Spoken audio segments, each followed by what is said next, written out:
le da vida a mi ser y mi alma se deleita en alabar, porque mejor es estar un día en tus atrios que 1000 días habitar fuera de ti. No existe otro anhelo más precioso que habitar en tu lugar santísimo,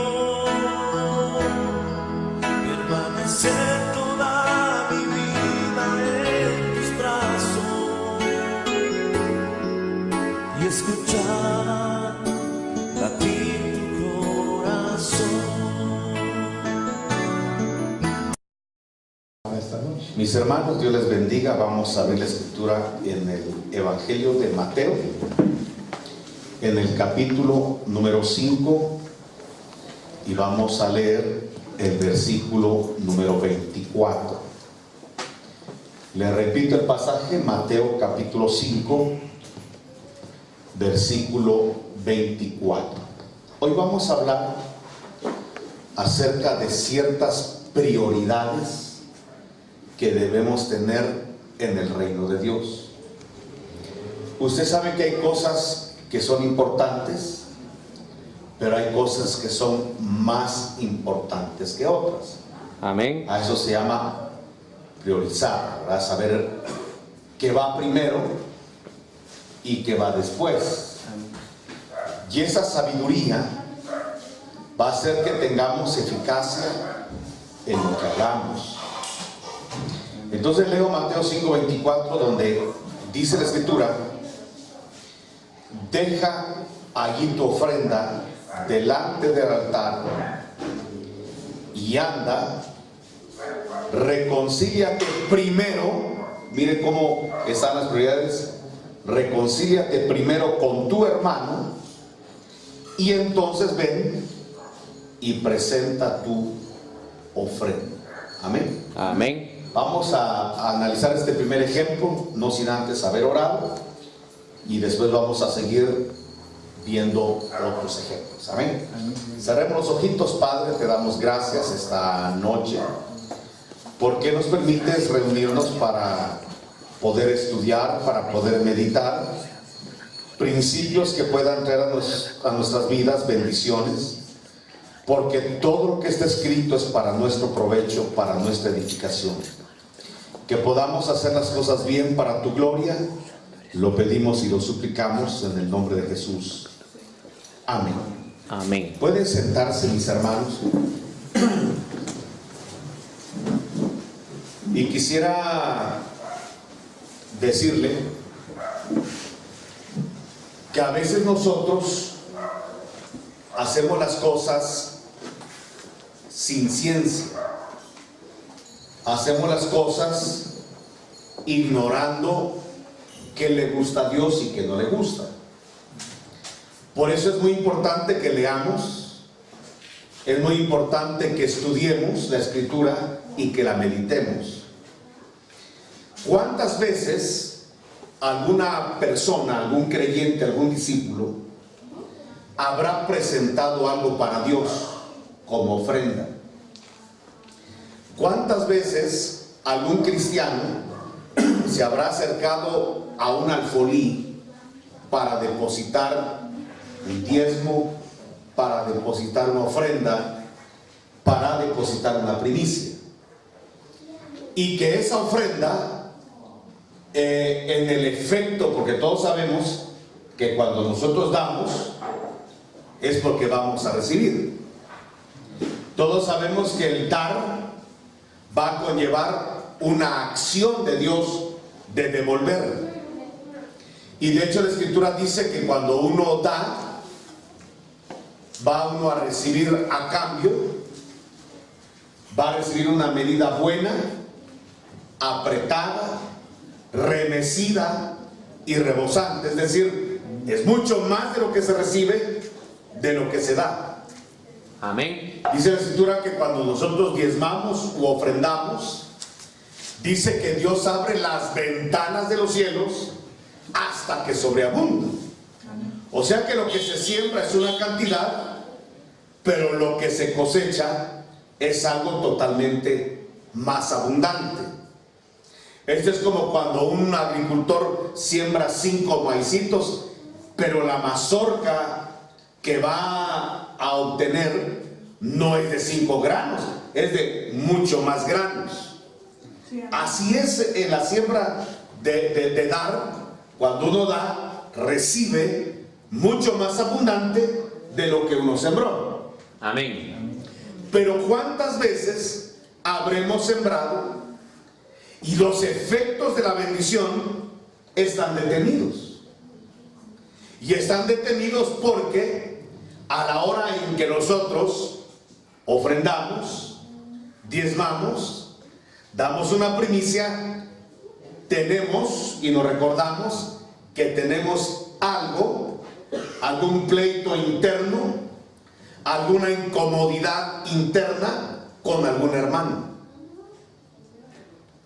Y entonces la Escritura nos da claramente a entender que cuando nosotros nos recordamos que tenemos una enemistad, algún pleito, alguna situación que requiere reconciliación, nosotros lo que tenemos que hacer, como dice aquí 5:24, es primero reconciliarnos con el hermano. Entonces mi pregunta es: ¿cuántas veces habremos dejado algo y los efectos de la bendición están detenidos? Y están detenidos porque el orden es: reconcíliate primero con tu hermano y entonces presenta la ofrenda. Entonces miren los pasos que da el Señor. Cuando vayas a dejar tu ofrenda y te recuerdas que hay algo contra alguien, dice la orden, verso 24: deja tu ofrenda en el altar, déjala, no te la lleves, porque si se la lleva se la va a gastar. Y entonces ni una ni otra. Dice: déjala en el altar. Luego ve a reconciliarte. Primeramente reconcíliate con tu hermano. Y entonces regresa y preséntala. Entonces ahora dile: Señor, ya que estoy bien con el hermano, con la hermana, ahora vengo a ofrecerte lo que dejé en el altar. Y entonces sí, surtirá el efecto ese ciclo, hermano, virtuoso, ese círculo virtuoso. Entonces se cumplirá: doy y me dan, doy y me dan. Pero si yo doy y no me pongo a cuentas, entonces está detenida esa bendición, porque creo que lo más importante para Dios es dar. Amén. Y no es cierto. Lo más importante para Dios es que me reconcilie con mi hermano, que esté en paz con mi hermano y que entonces ya pueda accionar en dar. Amén. No sé si me estás dando a entender. Amén. Entonces esta pista llévesela, porque se va a dar cuenta entonces que a Dios no le gusta que estemos nosotros en desacuerdo, no le gusta que estemos enemistados y no le gusta que tengamos pleitos. No digamos si ese pleito, no digamos si esa enemistad es con la misma familia. Entonces, ¿cuántas veces la gente viene a la iglesia enemistada? Por ejemplo, una pareja, pero vienen a la iglesia y cantan. Usted sabe que el cantar es una ofrenda, es una forma de ofrendar, porque la Biblia dice que la alabanza es un fruto de labios, es un sacrificio de alabanza, es un fruto de labios que confiesa su nombre. Entonces, ¿cuántas veces la gente ha cantado, ha adorado, ha orado, pero la oración está detenida, la alabanza está detenida, la adoración está detenida, porque Dios ve que en el corazón hay una enemistad contra un hermano? La orden es primero es el orden de Dios: reconcíliate con tu hermano y luego regresa a ofrecer lo que dejaste en el altar. Mi pregunta es: ¿cuántas veces nosotros habremos dejado en el altar la ofrenda, pero todavía no le hemos ofrecido porque no estamos en paz. ¿Me estoy dando a entender, hermano? Ahora, analice. Si usted tiene una enemistad con un hermano y está ofrende y ofrende y ofrende, a veces le preguntan a uno, hermano, ¿por qué no se activa la bendición a favor nuestra? Bueno, revisemos. ¿No será que el Señor te está llamando primeramente a reconciliarte con tu hermano para luego activar la bendición de ofrecer lo que está en el altar, lo que se dejó en el alfolí, pero provocar que se active y provocar que venga la bendición porque ya nos reconciliamos? Amén. Sí me estoy dando a entender, ¿verdad? Eso está muy sencillo, está muy simple, pero es muy importante. Número 2, Mateo 7:5.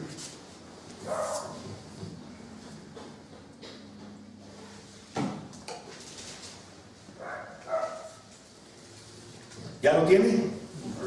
Amén. Mire, esto es cuando usted quiere corregir a una persona. No es malo corregir a una persona, no es malo. Pero es malo cuando no llevamos el orden que Dios quiere que llevemos. Dice Mateo 7:5, hipócrita, está diciendo el Señor. Mire qué feo este término, ¿verdad? Hipócrita, o sea, actor. Saca primero, otra vez primero, la viga de tu propio ojo, y entonces verás bien para sacar la paja del ojo de tu hermano. ¿Será malo corregir si algún hermano está caminando mal? No es malo. ¿Será malo que si usted ve porque descubre que un hermano está caminando mal en el evangelio, llamarle la atención y corregirlo? Eso no es malo. ¿Sabe qué es malo? Hablar mal del hermano. Y una vez se lo digo claro, hermano, está prohibido que si usted vio que un hermano está caminando mal, se lo cuente a otro. Eso está prohibido. Lo que procede ahí es que usted vaya directamente con el hermano y le diga, hermano, tienes un gran problema, hay una paja en tu ojo. Pero, eso no se puede hacer si primero no nos quitamos la viga que tenemos nosotros en los ojos. Amén. Es decir, sería muy improcedente que nosotros querramos corregir, que querramos llamar la atención de una persona que camina mejor que nosotros. Antes de corregir, antes de querer llamarle la atención a una persona, primero vea si usted necesita ser llamado de atención. Amén. ¿Me explico? Y le voy a decir algo que está prohibido. Algo que está prohibido es juzgar el proceder de los hermanos. Vea conmigo Romanos capítulo 2.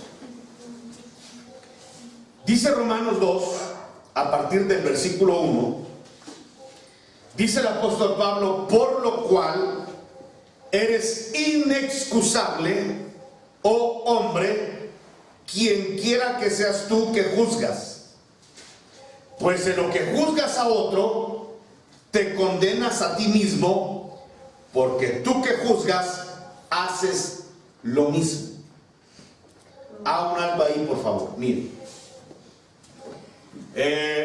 Creo que a veces es muy fácil juzgar el actuar de una persona cuando nosotros no nos hemos encontrado en su posición. Es muy fácil decir, voy a ponerle el caso de alguien que robó. Hoy en día está muy de moda esto, con esto de la CICIG. Vamos a suponer que alguien cometió un error y está preso. Es muy fácil señalar. Es muy fácil decir, esa persona, ¿cómo se atrevió a hacer esto? Pero la pregunta del millón es, ¿y si nosotros hubiéramos estado en el mismo lugar, en la misma secretividad, en la misma tentación, hubiéramos actuado mejor o a lo mejor igual o peor? Por eso dice el apóstol Pablo, te aseguro que tú que juzgas, haces lo mismo. Yo te lo aseguro.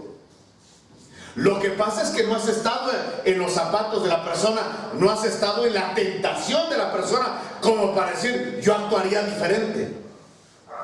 Pero nadie puede decir que actuaría diferente si no ha estado en la misma posición. Por eso dice el apóstol Pablo que es inexcusable la persona que juzga, porque ella misma, dice, y el apóstol asegura, vas a hacer lo mismo. No vas a ser diferente a él, vas a caer en lo mismo. Por eso la escritura dice en otro pasaje, si alguno quiere estar firme, mire que no caiga. Amén. Es decir, que si usted dice, mire, yo estoy muy bien, tenga cuidado de no tropezar, de no caer. No vaya a ser que por estar viendo cómo cae otro, cómo tropieza otro, cuando vea usted va a estar espaldas planas. No sé si me explico. Amén. Y dice algo más. Dice, porque fíjense, hermano, que hay gente que es bendecida por Dios. ¿Cuántos son bendecidos aquí por Dios? Amén. ¿Sabe cuál es el peor error que podamos cometer ahora que estamos en este cuerpo? El peor error es creer que Dios nos bendice porque está muy agradado de nosotros. Por favor, quítese de la cabeza que cuando le va bien es porque de plano usted está caminando muy bien delante de Dios. Quítese eso de la cabeza. Porque hay mucha gente que está caminando mal hoy y Dios le bendice. ¿Y sabe por qué le bendice? Porque Dios bendice al que se porta mal para que esa persona, recibiendo la bendición y reconociendo que no es digna de la bendición, pueda proceder al arrepentimiento. Amén.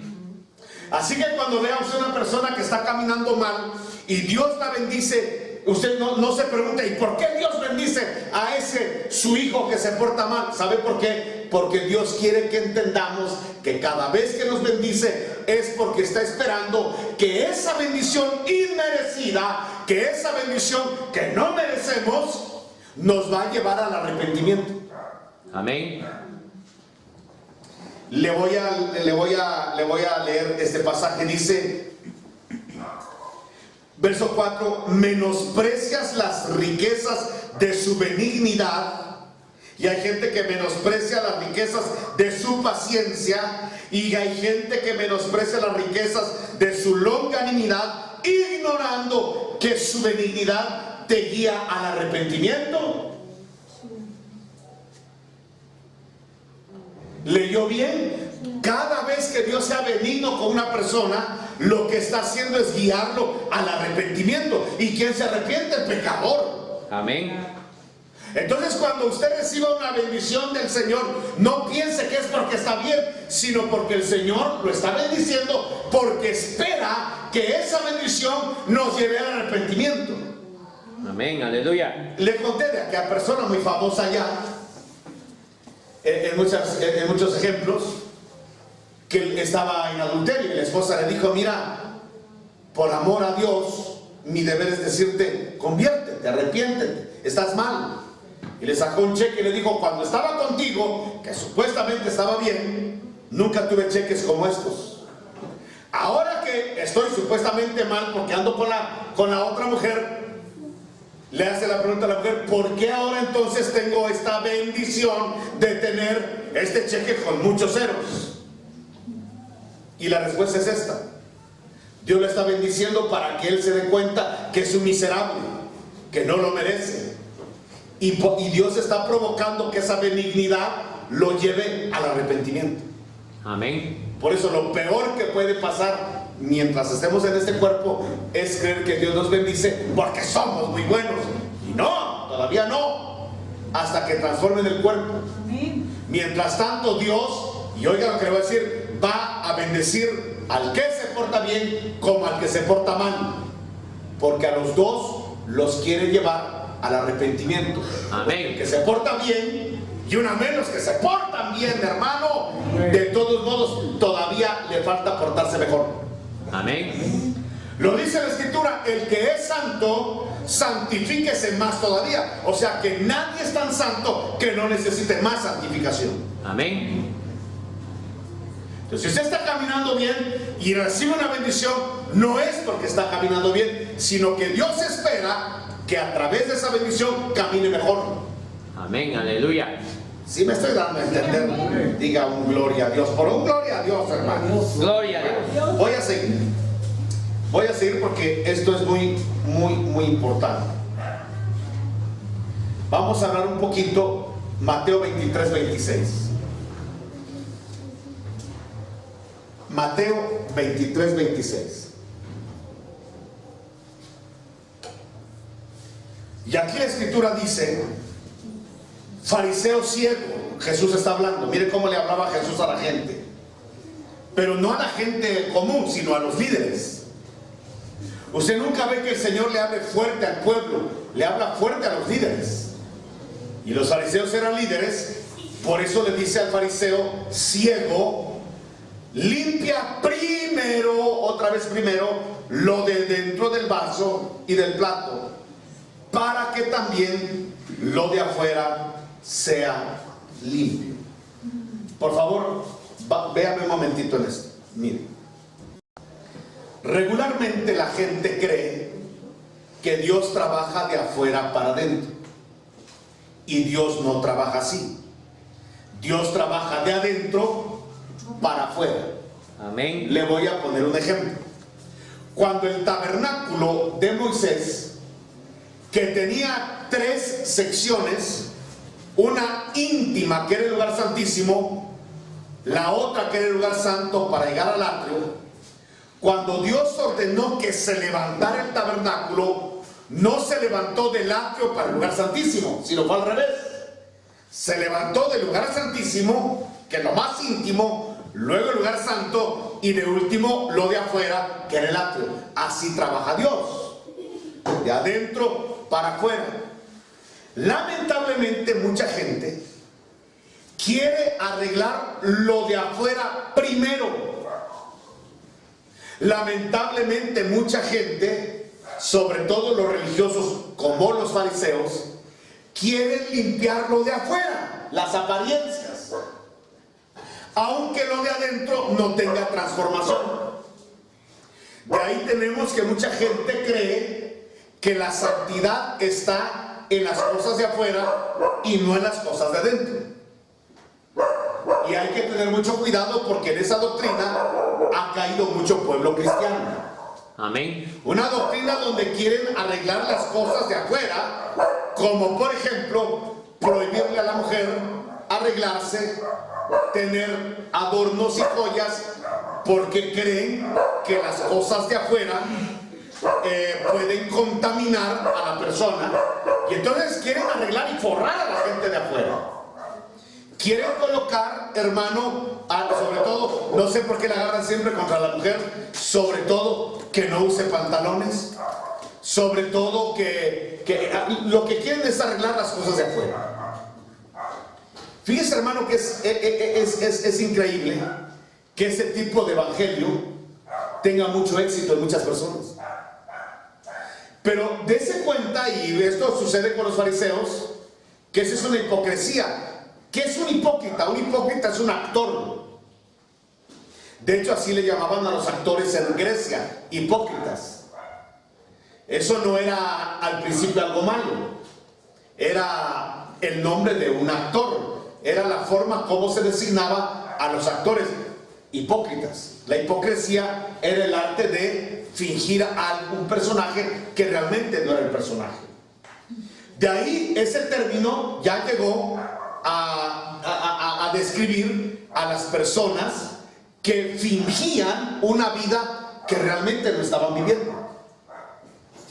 Y yo le voy a decir, hermano, porque yo creo que yo caminé en ese evangelio algún tiempo, donde se le ordenaba a la gente arreglarlo de afuera, aunque lo de adentro estuviera podrido. Y le puedo decir que en esos círculos regularmente todos guardan una apariencia delante del pastor, delante de los líderes, pero fuera del liderazgo se vive otro tipo de vida, como le pasaba a los fariseos.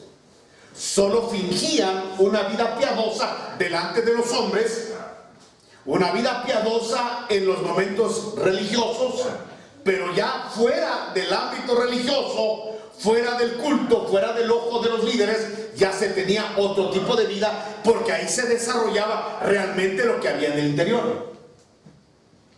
Según estoy leyendo yo aquí, al Señor lo que le interesa es que lo primero que tenemos que hacer es limpiar lo de adentro, y luego se va a arreglar lo de afuera.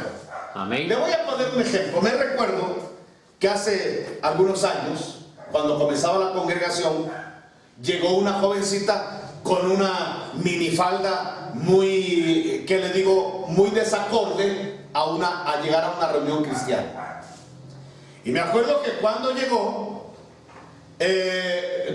mucha gente se sintió estorbada con esa jovencita. Pero algo encontró en la iglesia, que al siguiente domingo regresó. Y yo siempre he creído que la gente que regresa por segunda vez a una reunión es porque algo encontró. Amén. Y eso, hermano, hay que admirarle a Dios, porque de repente alguien encuentra algo de Dios que regresa. Y regresó, Aleluya. pero regresó con la otra minifalda, y también de esas minifaldas muy descaradas. Entonces se me acercaron 4 hermanas y me dijeron: hermano Nando, nosotros queremos que usted ponga un orden en la iglesia, porque ¿cómo es posible que esa jovencita, no sé si la vio, ya es segundo culto y llega de una manera muy descarada a la iglesia? Entonces le dije lo siguiente: hermanas, si esa jovencita regresó es porque algo encontró, y yo la vi en ese culto, la vi quebrantada.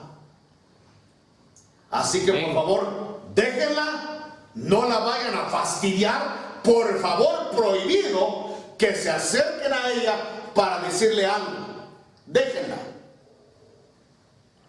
Y llegó al tercer domingo. Pero ahora ya no llegó así, sino que llegó de una manera diferente. Ya han pasado ya 18 años y sigue llegando a la iglesia. Sí, ya no usa minifalda, de esa naturaleza la iglesia. No sé. Amén, si me estoy dando a aleluya. entender. ¿Quién le arregló eso? ¿Los hombres? No. Lo que encontró en la iglesia empezó a hacer un cambio adentro. Amén. Y cuando se limpia primero lo de adentro, después se arregla lo de afuera. Aleluya. No sé si me explico. Por eso cuando una persona venga a la iglesia y todavía usted la ve en la esquina con un cigarro, no lo fastidie. Déjalo. No se acerque y le diga: mire, usted fue a la iglesia, ¿cómo es posible? Fue a la reunión, ¿por qué sigue fumando? Eso no es digno. Mire, déjelo. Si de repente se encuentra una persona y usted va a ver un partido de fútbol y se encuentra que ahí hay un hermano, y de repente el hermano se enojó y le dijo una mala palabra al árbitro, déjelo. No diga: no debería de seguir yendo a la iglesia porque es un hipócrita. Déjelo. Si ese mal hablado, si ese que fuma, si ese que se emborracha regresa otra vez a una reunión, es porque algo encontró. Amén. Le voy a hacer una pregunta a usted: ¿por qué regresa? Y creo que usted regresa porque algo encontró. Aleluya. Pero si nosotros nos pusiéramos en la puerta a pasar un escáner a todas las personas, le aseguro que ninguno de los que estamos aquí tendría la calidad de estar en una reunión. Aleluya. Porque Amén. todos todavía tenemos áreas que corregir, áreas que lavar y áreas que transformar. ¿Cierto o no? Amén. Entonces, dejemos de juzgarnos, hermano, porque si una persona que tiene malas actitudes regresa, es porque algo está encontrando. Y cuando ese algo que se está encontrando, que debe ser algo que proviene del cielo, regresa y regresa, eso que viene a buscar, eso que está encontrando, le va a lavar de adentro, le va a transformar de adentro, que cuando él se dé cuenta y usted se dé cuenta, lo que se lavó de dentro se verá por fuera. Amén. No sé si me estoy dando a entender. Por eso no es bueno descalificarse, y el Señor le está diciendo eso a los hipócritas: limpien primero lo de adentro. Al Señor le interesa primero limpiar lo de adentro, porque es algo inmediato, es algo, hermano, que le digo que está ya implícito. Si Dios lava algo adentro, seguramente lo de afuera va a ser transformado. Gloria a Dios. ¿Me estoy dando a entender? Bueno, vamos a seguir. Marcos 10:44.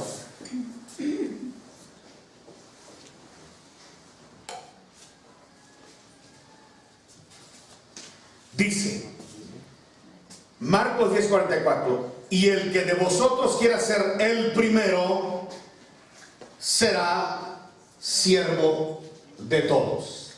Ahora, véame un momentito, por favor. Esto quiere decir que nadie puede estar en autoridad si primero no recibe órdenes. Mire, ¿se ha dado cuenta que regularmente dentro de muchas congregaciones existen problemas en cuanto a poner en liderazgo a gente que nunca ha recibido órdenes? Y regularmente es la familia del pastor o la familia de algún líder de la iglesia. Regularmente hay gente, escúcheme por favor, sobre todo pasa en los hijos de los líderes o de la familia pastoral, que se pone en eminencia a una persona que nunca ha recibido órdenes de una autoridad de la iglesia. Déjeme decirle algo, y perdone una vez más la alusión personal. Algo que yo le dije a mis hijos es que ellos jamás iban a ocupar un puesto porque son los hijos del pastor. Eso está totalmente eliminado. Si ellos van a ocupar un puesto es porque antes de ocupar un puesto, antes de dar a luz los dones y talentos que tienen, aprendieron a recibir órdenes. Y por eso usted los ve desde chiquitos, sobre todo a los varones, recibiendo órdenes de líderes de la iglesia. Haber pasado por el departamento de niños y ahí haber recibido instrucciones de personas.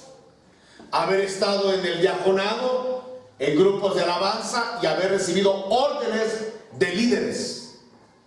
Una persona que ya sirvió primero, entonces ya puede estar en eminencia. Pero nadie puede ejercer una autoridad si primero, hermano, no ha recibido órdenes. Amén. Se lo digo, ¿sabe por qué? Porque hay mucha gente que Dios le anuncia, porque así es Dios, le anuncia un destino de liderazgo. Pero todo aquel que tiene destino de liderazgo debe saber que antes de llegar a ese destino, primero tiene que aprender a servir y a recibir órdenes. Porque Dios no trabaja de otra forma. Le voy a poner un ejemplo. Yo me recuerdo que en una oportunidad llegó un hermano a la iglesia y me dijo: hermano Nando, fíjese que yo quiero servir en la iglesia. Me gusta la congregación, quiero que me acepte, pero de una vez le digo, hermano, que yo tengo un llamado para predicar a Cristo a todas las naciones, hermano. Dios me dio una palabra de que yo voy a predicar en las naciones. Bueno, yo creo que Dios puede decir eso. Y bueno, le dije, bueno, pues bienvenido, espero que te sientas cómodo en la iglesia, que te estés edificando. De repente, pasando algún tiempo prudente, me dijo un hermano Nando, necesitamos un varón que nos apoye en el diaconado. Entonces le dije, ¿por qué no le hablan al hermano, a este que me había dicho que tenía palabra de Dios? Háblenle a él y estoy seguro que él va a decir que sí. Díganle que hablaron conmigo y que yo los mandé y que trabaje en el diaconado. Entonces el hermano después, porque yo le aseguré al hermano, ya está resuelto el problema, él va a aceptar el puesto del diaconado. Entonces, hermano, escúcheme. Llegó el hermano y me dijo, ¿qué quiere, hermano Nando? Hablé con la persona que usted me dijo y me dijo que no. Y yo dije, pero hablaste con fulano, es así, con esas características. Sí, hermano, lo conozco, pero él dijo que no. Entonces yo lo llamé y le dije, hermano, me habías dicho que te venías a la iglesia, que querías servir. Sí, hermano, pero yo le dije que yo tengo una palabra de que yo voy a predicar en las naciones. Entonces yo, si voy a predicar la palabra, entonces yo merezco que cuando me llamen para predicar en el púlpito, no para barrer el templo, no para limpiar sillas, no para cuidar carros. Ahí mismo, el jovencito obviamente estaba descalificado porque ignoraba que nadie puede estar en eminencia si primero no sirve. Amén. De hecho, Jesús, ¿cuántos saben que Jesús es el glorioso Hijo de Dios? Aleluya, gloria a Dios. Cuando entró en el vientre de María, se hizo hombre. Amén, amén. El verbo se hizo carne. Y como hombre, dice la Biblia, que Jesús aprendió obediencia. Amén. Estando sujeto a José y María. ¿Se recuerda cuando lo encontraron en el templo? Y José y María dijeron, ¿qué nos hiciste? Te hemos estado buscando. Y él les contestó, ¿acaso no saben que en los negocios de mi padre me es necesario estar? Y dice que regresaron a la casa y Jesús estaba sujeto a sus padres. Amén. O sea que Jesús, antes de decirle a un demonio, te vas, demonio, primero le alcanzó el martillo a José y aprendió a que le dijera a José, pásame un taquete. Y aprendió a que José le dijera, pase esa viga de aquí para allá. Y el Señor Jesús, siendo el Hijo de Dios, viniendo para ser el Rey de Reyes y Señor de Señores, aprendió a pasar vigas de un lado para otro, a descargar madera. Amén. Amén. No sé si me estoy dando a entender, hermanos. Mire, antes de que Jesús le pusiera las manos a los enfermos y los enfermos sanaran, antes de que levantara muertos, primero sirvió y se humilló en el Jordán, recibiendo la cobertura de Juan el Bautista. Nadie puede estar en eminencia y tener y gozar de un privilegio de autoridad si primero no sirve. Primero hay que servir. Entonces yo no dudo que más de algunos de los que están aquí, Dios los va a encumbrar en eminencia, pero primero tienen que servir. Aún sea un trabajo secular, donde su empresa va a prosperar y va a crecer, tiene primero que aprender. Son principios de prosperidad. Primero tiene que aprender a servir. Amén. No sé si me estoy dando a entender.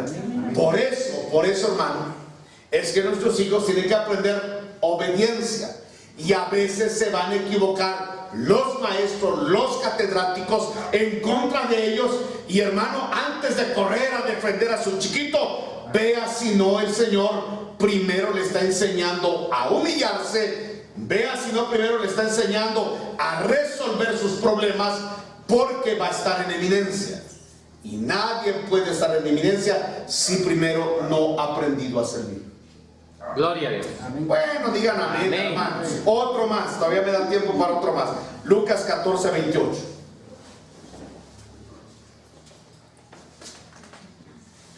¿Quién de vosotros, queriendo edificar una torre, no se sienta primero, oiga el orden, primero se sienta y calcula los gastos, a ver si tiene lo que necesita para acabar la torre? No sea que después que haya puesto el cimiento y no pueda acabarla, todos los que lo vean comiencen a hacer burla de él. Véanme un momentito, por favor. El Señor nos está dando un principio para poder emprender un proyecto. Todos tenemos proyectos en la vida, pero antes de meterse a un proyecto, primero hay que sentarse a hacer cálculos. Alguien dirá, hermano, ¿y la fe? Porque, hermano, yo en la fe me meto. Escúchame, por favor. Mucha gente en nombre de la fe ha terminado endeudada.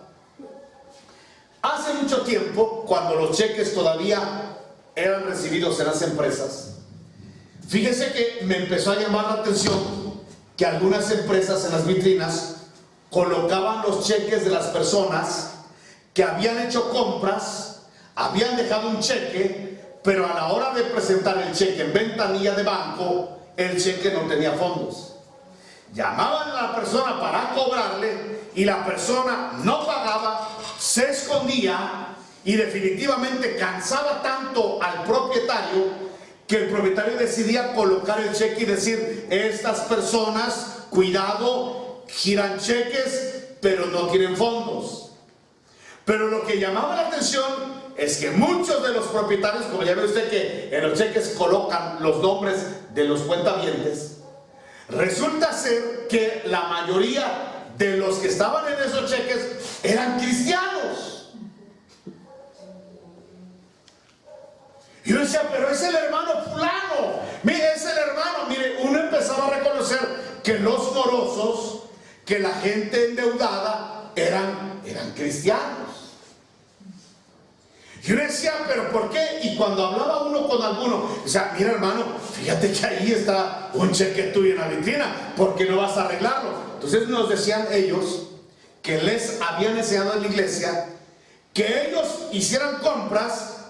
Y si ya antes habían diezmado y ofrendado a la iglesia, ellos giraron los cheques y que Dios se iba a comprometer a pagarles las cuentas. Hermano, eso es algo totalmente diferente a lo que es la fe. Y mucha gente se endeuda. Y mucha gente dice, yo voy a pagar en la fe, Dios me va a proveer. No tiene para pagar, pero se endeuda. Entonces el Señor dice, nadie comience un proyecto si no tiene para terminar el proyecto. Si no lo tiene, entonces postérguelo. Si no tiene, entonces no se meta. Pero si tiene para terminar la obra, entonces háganlo. Y dice algo más, porque no vaya a ser que empiece una obra, no la pueda terminar y la gente se burle de él. No dice, y entonces como actuó en fe, y entonces como se metió, Dios, mi Padre lo va a ayudar, yo lo voy a ayudar. No dice eso, dice que será la burla de otros. Amén. Entonces, hermanos amados, no hagamos proyectos en nombre de la fe con irresponsabilidad. El Señor, el autor de la fe que se llama Jesucristo, nos está diciendo que nunca nos metamos a un proyecto donde primero no se calcula si hay para terminar la obra. Amén. Regularmente, hermanos, sucede, y eso pasa mucho en la iglesia. Regularmente sucede, por favor óigame, de que mucha gente, en nombre de la fe, mucha gente anima a otro y le dice, usted métase, hermano, o, óigame bien, hay gente que no tiene trabajo y pide dinero prestado.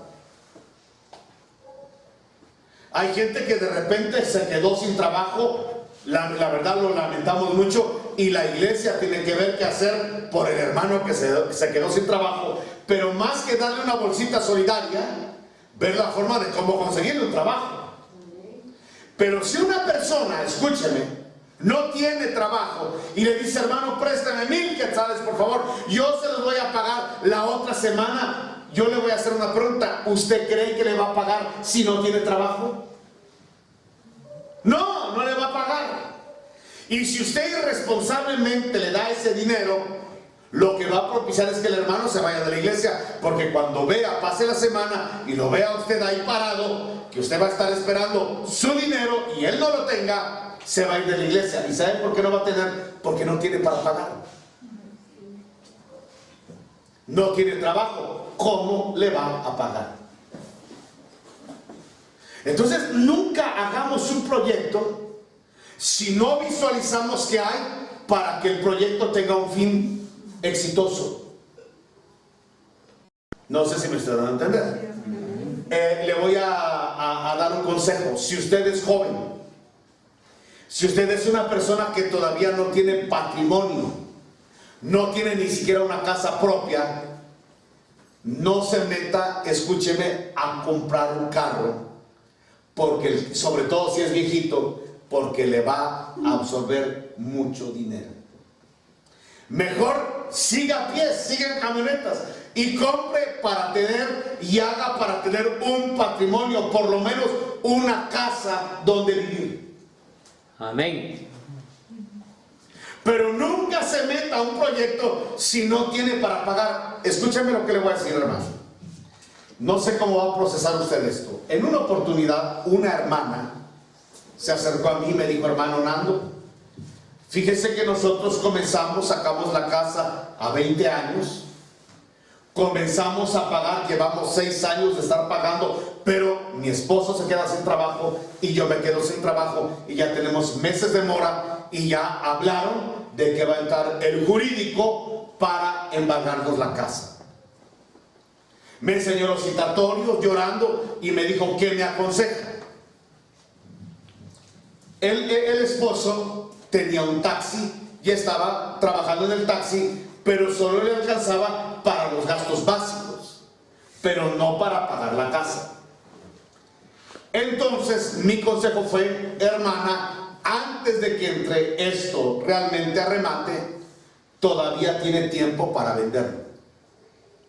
Recupere usted parte de lo que ha dado y que alguien le compre la deuda, y con eso que usted reciba, ponga, si su esposo tiene un taxi, pongan 3, 4 taxis y suelten la casa. Me dijo: me parece una buena idea, usted podría ayudarme. Y le hablé a un hermano y le dije al hermano: fíjate que a los hermanos les están quitando la casa y ellos necesitan X cantidad para recuperar su dinero y que te quedes con la deuda. El banco acepta que ahora tú seas el acreedor. Y dijo el hermano: está bien. Y mire cómo fue de consciente. Pero hermano, realmente lo que están pidiendo ellos es muy poco. Les voy a dar el doble de lo que están pidiendo. Miren qué consciente este hombre. Les voy a dar el doble de lo que están pidiendo y me voy a quedar con la deuda y yo me quedo con la casa. Hermano, ahí para mí estaba solucionado el problema. Pero la hermana pidió otro consejo, y ese es el problema, hermano, cuando usted pide un consejo y otro y otro y otro. Entonces llegó una persona haciendo alarde de fe y todavía la agarró contra mí: ese tu pastor no tiene fe. Aquí vamos a orar y vamos a ayunar una semana y esa casa no te la va a quitar el diablo. No era el diablo el que se la estaba quitando, hermano.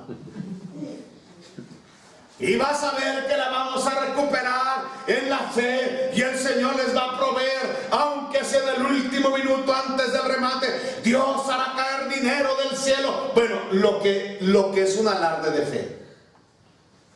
¿Y sabe qué pasó? Remataron la casa y perdió lo que había dado, perdió la casa y hasta el día de hoy alquila.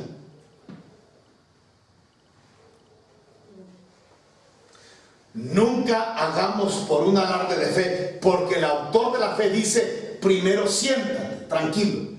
Eso es sentarse en reposo, es quita la emoción, porque a veces uno emocionado quiere hacer un proyecto. Y escúcheme, sobre todo los varones, oigamos mucho el consejo de las mujeres.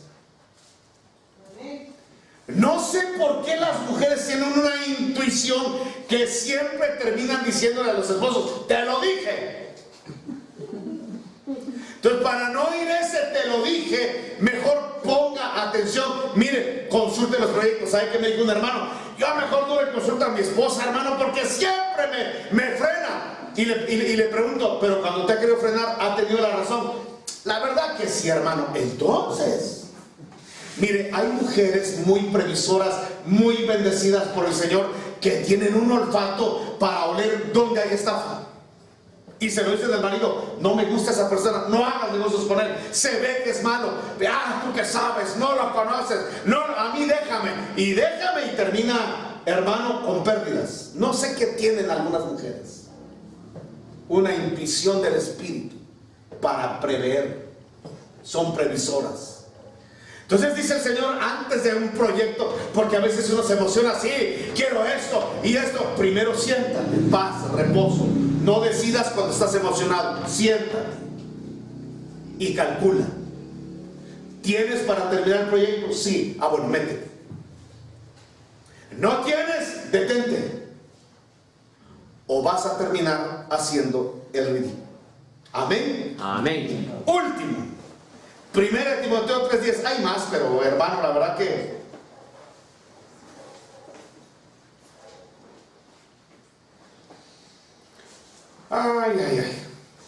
habla de los diáconos. Voy a hablar un poquito de los diáconos. Yo espero que usted, conforme va pasando el tiempo, anhele servir al Señor en la iglesia. Amén. Espero que usted desee un día volverse diácono, anciano de la iglesia, líder de la iglesia, predicador del evangelio. Pero en el diaconado dice las instrucciones de Pablo, dice que los hombres que son llamados a servir sean sometidos a prueba primero, y entonces ejerzan el diaconado si son irreprensibles. Es decir, que el Señor le está dando la oportunidad a todos de poder servirle. Diácono significa servidor. El Señor le está dando la oportunidad a todos de poder ejercer una función de utilidad, de servicio dentro de la iglesia. Dios jamás llama gente para que sea ociosa. Dios jamás llama gente para que esté sentada en una silla solo oyendo, recibiendo, y nunca ejercer algo, nunca accionar algo, nunca dar algo de su tiempo, de sus talentos y dones para el servicio del cuerpo de Cristo. Dios siempre llama gente para que le sirva, pero nos da instrucciones a los pastores y dice: primero llámalos y que sean puestos a prueba, a ver si llegan a las sesiones, a ver si son puntuales, a ver si están ejerciendo bien el diaconado, a ver si están teniendo una vida piadosa, porque si no, no los llames diáconos. Podrán ser ayudantes, podrán ser lo que sea, pero diácono solo aquel que ya fue puesto a prueba, y que la prueba obviamente aprobó, y entonces ya que la iglesia lo reconozca como un servidor, con alguien con el cual se puede contar porque es fiel en su servicio. Amén. Primero hay que ser sometido a prueba. Y hermano, mire, si hay que someter a prueba, por favor escúcheme, a los servidores de la iglesia, cuánto más a las personas con las que vamos a convivir para siempre. Creo con todo mi corazón que los jóvenes, antes de tomar una decisión de casarse, primero sometan las cosas a prueba. No sé si me estoy dando a entender. Sí, amén. Amén. Mire, el tiempo se me fue, así que quiero que se ponga de pie. Me hubiera gustado hablar muchas más cosas de las cosas que son prioritarias, pero usted las puede buscar en una concordancia y encontrarlas en la Biblia. Amén. Entonces vamos a ponernos de pie, vamos a hacer una oración y vamos a pedirle al Señor que nos dé sabiduría. Todos necesitamos la sabiduría para hacer las cosas que son primero y luego las que son secundarias. Amén. Amén. Cierre sus ojitos lindos. Una de las cosas prioritarias que no pude desarrollar es que el Señor dice: busca primeramente el reino de Dios y su justicia, y todas las demás cosas, hablando del vestido, hablando del alimento, hablando de las cosas que necesitamos materiales, o serán añadidas. Hay un orden para todo. Lo importante en la vida Y es lo que nos convierte en sabios, es lo que nos convierte en entendidos, es averiguar cuál es el orden lógico de las cosas. ¿Qué es lo que va primero y qué va después? Por ejemplo, en una casa, lo primero debe ser el corazón de tu marido, el corazón de tu mujer, luego los demás. Luego va el corazón de los hijos, y de los hijos a los padres, cuidar el corazón, luego están los demás. No invirtamos las prioridades. No pueden estar primero tus amigos y luego tu esposa. No puede estar primero tu familia y luego tu esposo. Haz que tu esposo se sienta el más importante. Haz que tu esposa se sienta la más importante. No coloques primero a tus padres y luego a tu cónyuge. El orden es, primero es con quien te haces una carne, y luego vienen tus padres, y luego vienen tus distracciones, luego viene el deporte, luego viene la televisión, luego viene lo demás. Pero hay cosas prioritarias, como en un joven estudiante. Antes del entretenimiento, primeramente son las responsabilidades. Así como en un presupuesto, primero tienen que cubrirse los gastos necesarios, inminentes, prioritarios, y luego las cosas que son secundarias. Tú no puedes salir a pasear si todavía debes el colegio. Tú no puedes gastar en un restaurante. No puedes ni siquiera ir a la feria si primero no has pagado la luz, si no has pagado el alquiler, si no has pagado deudas, la tarjeta de crédito. Tú no puedes hacer gastos. Hay cosas importantes.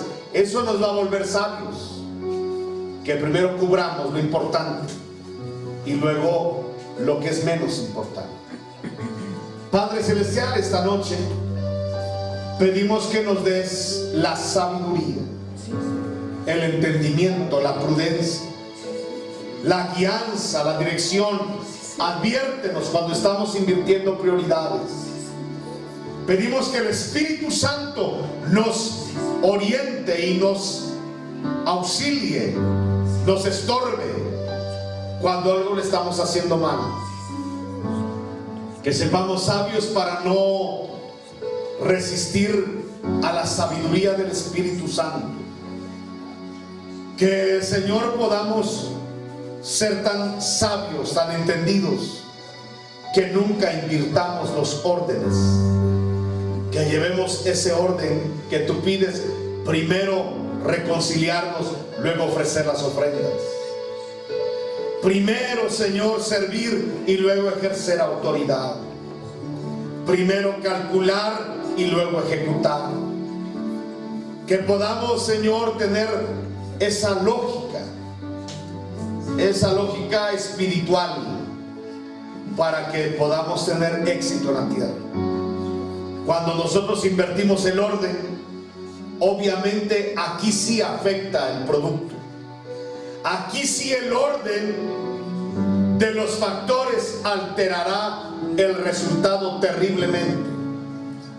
Por eso es de que hay un orden lógico, que son instrucciones colocadas en la Biblia para que no nos equivoquemos. Bienaventurado el que no solamente sabe, sino hace estos principios. Será una persona bienaventurada, prosperará, aumentará su capital, aumentará su haber. Lo triste muchas veces es que gente que no conoce la palabra sigue estos principios, y mucha gente que teniendo la palabra no sigue estos principios. Que podamos llevar a cabo los principios tuyos, que sepamos con sabiduría dirigirnos en esta tierra. Te lo pedimos y lo suplicamos en el nombre poderoso de Jesús. Que nunca el trabajo sea antes que la familia, que primero sea la familia y luego el trabajo. Gracias, Señor, en el nombre de Jesús. Amén y amén. Adorarte le da vida a mi ser y mi alma se deleita en alabar, porque mejor es estar un día en tus atrios que 1000 días habitar fuera de ti. No existe otro anhelo más precioso que habitar en tu lugar santísimo, permanecer toda mi vida en tus brazos y escuchar